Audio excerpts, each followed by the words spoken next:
Hello, everybody. Welcome. So, looking around, it seems to be possible to make money with hydrogen after all, at least if you're an event organizer. But what if you're a project developer?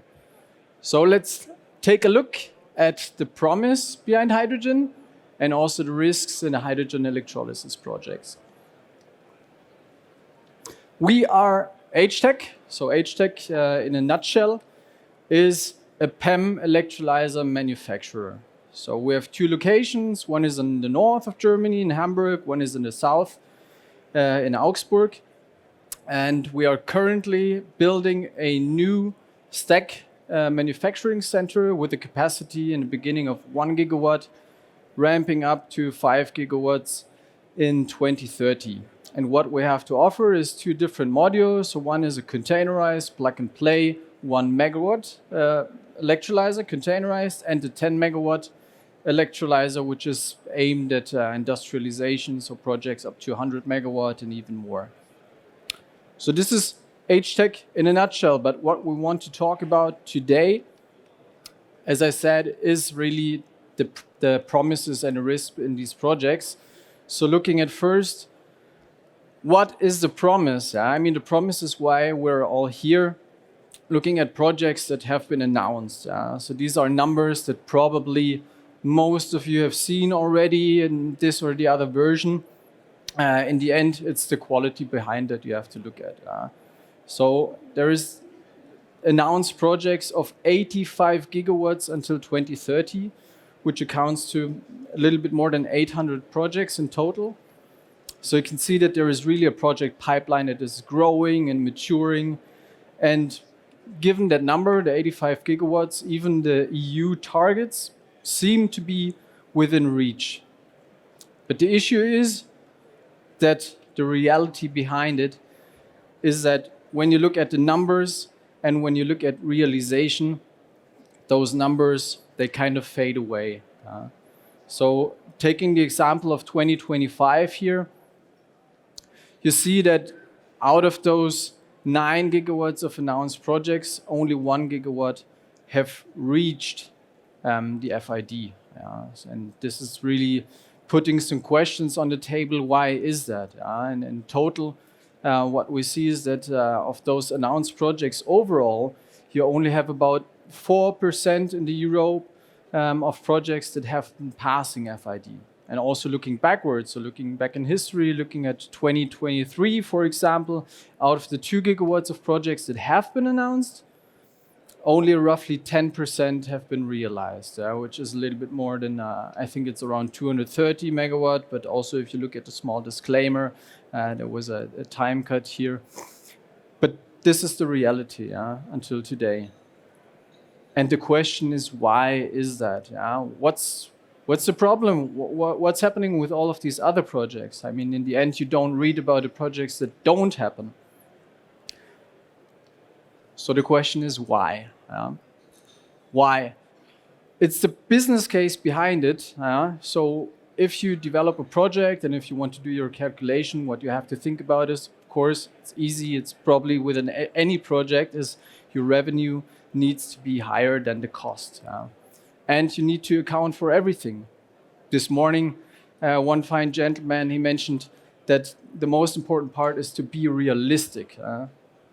Being realistic also means that you have to consider each and every detail of your business case and your project. So now we'll look at it together. What does it mean? On the cost side. On the cost side, you have first basically your initial investment, which entitles for the CapEx. So you have to consider the equipment that you buy. You have to also consider the civil building around it, the erection, and the labor costs that you have to put in there. So this is everything that you have to pay upfront. And then throughout the lifetime of your project, depending on how you also want to consider the calculation, is it 10 years, is it 20, is it 30 years, you have to consider costs for the operations and the maintenance. These are linked directly to your CapEx normally, as well as the land lease. So either you lease the land or you buy the property, but also this is cost that you need to consider. And then it becomes more complicated because if you want to produce hydrogen, you need electricity. And the electricity demand obviously is directly linked to the hydrogen. And you need electricity, you need to secure it for the lifetime of your project. So how do you calculate that? Do you want to work with PPAs where you basically buy your electricity for 10 years ahead? Of course, that brings risk to it. Because you're competing on the market. You're not the only ones that can use electricity for something that's called green in the end. There is battery, there is heat pump projects, etc. So your project will be competing against these projects. Then you also have to consider the cost for water, for the consumables. So nitrogen, depending on the size of your project, it also will have an effect. And if you use, for example, an alkaline electrolyzer, you also need to consider costs for the KOH and exchanging that. So also this will have an effect on the lifetime of your project for all the costs. Then taxes is something to consider. And the big one, which really made a change in the project landscape in the recent years, is interest and financing. If you need to borrow 100 million from a bank or investor, he wants some return for that, obviously. And that has changed. So it's gotten a lot more expensive today than it has been a few years ago, pre-COVID actually.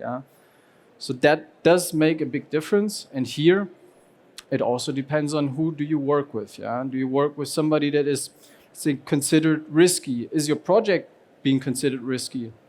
Then it will directly add up, and what you have to pay to borrow that money, in the end, it will be more.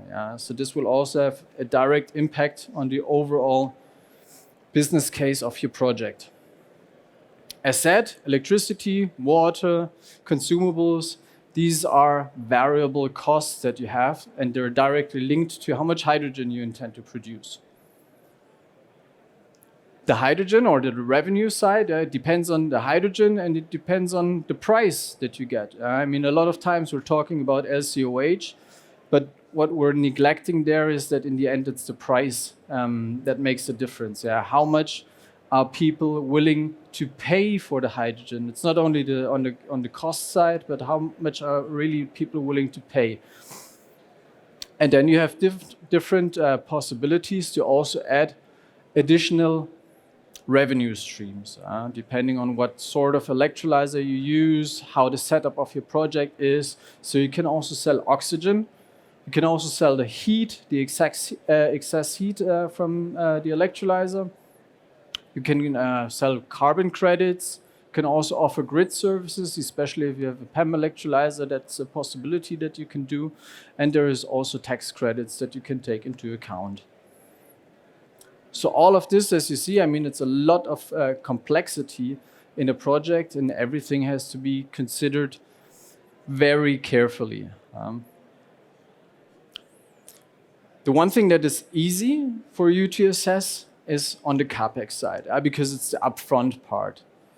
But when you look at everything else, these are costs that are completely in the future, where you kind of need to put your crystal ball into it, like how will it behave? I mentioned the example with electricity. Do you want to secure the cost of electricity through a PPA, or do you want to be flexible and depending on the market, which brings additional risks? So these are all things that you need to consider when you evaluate the business case of your project. So the question now is like, okay, what do I do with that now? Like, where do I need to put my focus on? How can I tweak my business case? And this is where, of course, I mean, our company, who I'm representing here, comes into place. So looking at the operations and the maintenance part, what you need to focus on, of course, is reliability. In the end, you want to buy a product that is reliable. You don't want to work with a company that might not be here anymore in 10 years from now. So reliability is definitely something that you need to consider when evaluating your project. Availability as well, it depends on what you want to do with the hydrogen. Do you have an ammonia stream behind, or whatever you want to produce? Availability might be a really essential topic for you. Then if you need hydrogen at a certain pressure, yeah, of course, there is a certain benefit that you have when you work with PEM technology. Here in specific with ours, you have 30 bar output pressure. Yeah, so it also minimizes the footprint in the end because you don't need additional compression. And when it comes to maintenance, you also want somebody who has basically the capacity and capability with a broad service network. So this does make a change. Land lease, so if you look at that aspect, you want something that has a compact footprint. I mean, I'm showcasing here the 1 megawatt containerized electrolyzer. This is plug and play. It's this one container that you put there. You don't need much more space. No additional compression, as I mentioned just now. It already has 30 bar, so that definitely is an asset. And electricity, I mean, this is really the flexible part. It's directly linked to your hydrogen output, and it will have a huge impact on the overall business case. So you want something that is as efficient as possible. Yeah? So how you produce hydrogen with your electricity, the efficiency, it will really make a change in your business case, especially if you calculate it for 20 years. Then the CapEx side is really something that will not be that important anymore. And then flexibility. I mentioned grid services before, but also when we're talking about renewable operating profiles of an electrolyzer, this is something that you need to consider. Consumables, I mentioned KOH. So if you consider working with an alkaline electrolyzer, for example, you also need to think about the implications that that brings. So you're working with toxic chemicals, you need to exchange that material, so you also need really to do the extra thinking and calculating for that part. So it does make a change depending on how your project is set up. And then interest and the financing. This is also something where you realize it, and you realize it only at the end of your project, because a lot of project developers, they have their ideas, they have everything in their pockets and in a drawer, but when it comes to really going out there and finding investors and paying for your project, then they're facing the truth that in the end it also depends on the partners that you're selecting. So you need to be careful that you have somebody that is trustworthy, that is bankable, and this is something that we actually can deliver with the backing of MAN Energy Solutions and Volkswagen Group, who are basically our mother companies. And then the additional revenue streams that I mentioned, so you can sell pressurized oxygen, you can also extract the heat to boost the overall system efficiency.